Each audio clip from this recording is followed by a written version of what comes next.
from the Channel 4 studios in Boston, this is WBZ News at 6:30. New tonight on WBZ, we now know the names of the 4 teenagers killed when their car hit a tree in East Bridgewater. This morning, police told us that Eric Sarblot, David Bell, and Nick Joyce, the teen seen here, as well as Christopher Desir, passed away in yesterday's wreck. All 4 attended Stoughton High School. The 17-year-old driver who survived the crash is being treated at Boston Medical Center. I'm Katie Brace. And I'm Ken McLeod. There is a vigil for the victims this evening at a church in nearby Avon. WBZ's Tiffany Chan is there for us right now. Tiffany?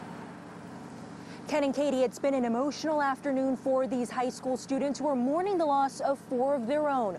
We've seen Stoughton High athletes coming in and out of this chapel in Avon, embracing one another after 4 young men were killed in a violent rollover crash in East Bridgewater on Saturday. A 5th victim is clinging to life at a Boston hospital.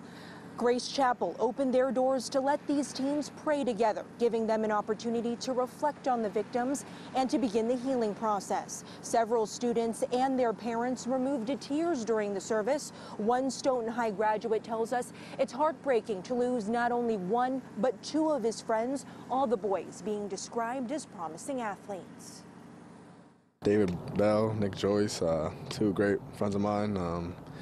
It's gonna be hard moving forward, but I know knowing them, they just want everyone to really just keep a smile and positive attitude and stay together for Stoughton. And you can only imagine how tough of a Monday morning it will be when these students return to school. The crash still under investigation. Live in Avon, I'm Tiffany Chan for WBZ News. Tonight, the boys' friends and families are expressing their heartbreak for lives taken far too soon. All 4 boys were promising student athletes, and as WBZ's Paul Burton learned today, their families are deeply shaken by this tragedy. Hearts are broken in Stoughton and Brockton as 4 teens are tragically killed in a car accident on Saturday. It's a sad day. Police say the crash took the lives of 17-year-old Christopher Desir, 17-year-old Eric Sarblot, 16-year-old Nick Joyce, and 17-year-old David Bell. All 4 were Stoughton High School students and promising athletes. The worst nightmare of any school administrator. Chris Desir was from Brockton. He moved here with his family after surviving the 2010 earthquake in Haiti. At his home, his father could not find the words after losing his only child. Why is me? Why? Investigators say on Saturday afternoon, the 4 teens, along with the driver, were in this car when it slammed into a tree on West Street in East Bridgewater. The driver of the car did survive and was taken to the hospital where he's being treated. Meanwhile, the families of Desir, Sarblot, Joyce, and Bell are reeling with the reality their sons are gone. This hug of kids, and, you know, he knew we loved him. He loved us. He told us all the time. I think he up there with the angels, you know. I'm just, trying to be strong. Football teammates Anthony Burke and Matthew Hadley were best friends with David and Nick. David was just, he was a great person. He was going to do big things in life. I played with these kids since I was 8 years old, so, just hearing about the events that happened, kind of a part of me left with them. And it's just really hard right now. Eric Sarblot just celebrated his 17th birthday. Very, very observant with things and was good with friends. That's one thing, a kind person. Family members say the teens had just come from a birthday party and having a good time together. Hanging out was something they always did. It was a brotherhood, a special bond. They all just hung out together and enjoyed each other. They were like brothers. Whenever I was down, I was mad going through family problems. Always just stand right by my side and tell me this, we're gonna make it, we're gonna make it one day, don't worry. The driver's identity was not released. The crash remains under investigation. In Stoughton, I'm Paul Burton, WBZ News. We're also on top of breaking news from Rochester tonight. Authorities say 1 person was killed in this fire this morning. We're told a woman did make it out on her own. But a man was plucked from the flames by firefighters, and he did not survive. WBZ's Jim Smith is near the scene on Walnut Plain Road for us tonight. Emergency crews worked late into the day on Sunday here at the fire scene. This is a fire that has now taken a life. It was just after 9 a.m. when fire crews got the call, heading to 1008 Walnut Plain Road, a home deep in the woods of Rochester. When they got there, they found the house in flames. Minutes later, rescue crews say they found a man unconscious just inside the front door. Paramedics tried to revive him, and he was rushed to Toby Hospital, but later he was pronounced dead. A woman living here did manage to escape. She was hurt, but the injuries are described as non-life-threatening. The family dog was also found dead inside the home. After a couple of hours, the fire was brought under control, but not before taking a terrible toll. The names of the victims have not been released yet. The cause of this fire is under investigation. In Rochester, Jim Smith, WBZ News. New tonight, a small plane crashed this afternoon trying to land at the airport in Marlboro. It hit a fence and wound up in the roadway next to the airport. Fortunately, the pilot and all 3 passengers on board walked away.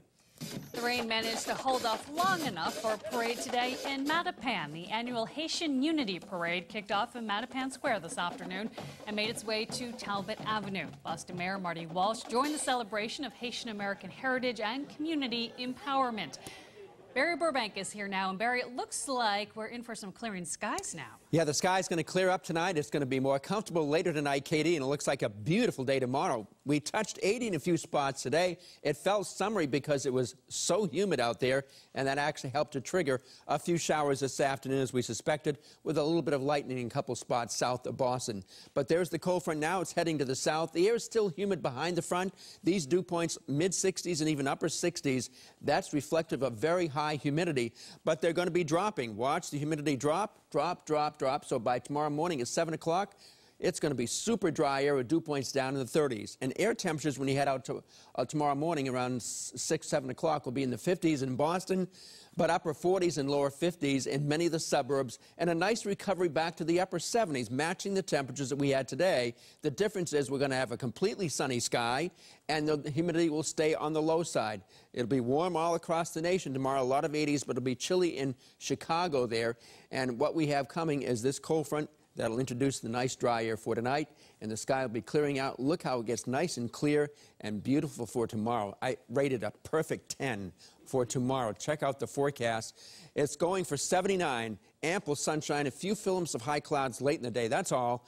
And then on Tuesday, a lot of cloudiness, filtered sun in the morning, but showers hold off until late in the day.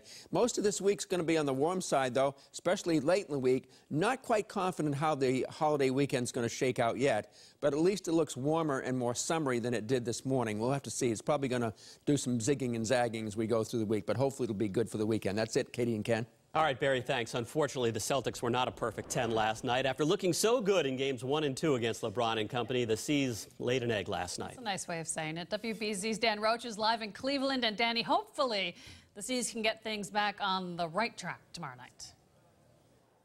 Yeah, they'll certainly try to do that, Ken and Katie. Not an easy day for the Celtics here today, as they had to come in and watch the film from their 30-point blowout loss here on Saturday night to the Cavs. But one thing we can tell you, that it certainly has them motivated for Game 4 here Monday night. We lost yesterday.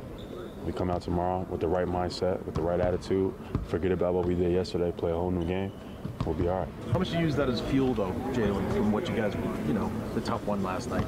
Yeah, I mean, you can use it as fuel. I use it as fuel because I thought it was embarrassing. I thought we came out the way I played, the way I performed, how not aggressive I was in the first half. I look at that as, fuel to come out in Game 3 and be excited about it and be ready to play. Well, now the Celtics haven't had much success when it comes to Game 4 in the playoffs so far, losing in Milwaukee and Philadelphia, but they went on to win both of those series. It could be a little bit different, though, going up against LeBron and company. If the Cavs win Game 4, 2-2, best-of-3 matchup down the stretch. With the Celtics here in Cleveland, I'm Dan Roach. Ken and Katie, let's go back to you. All right, thanks, Roachie. Well, that concludes this special newscast. Thanks for logging on to CBSBoston.com. We hope to see you over on Channel 4 tonight at 11 o'clock.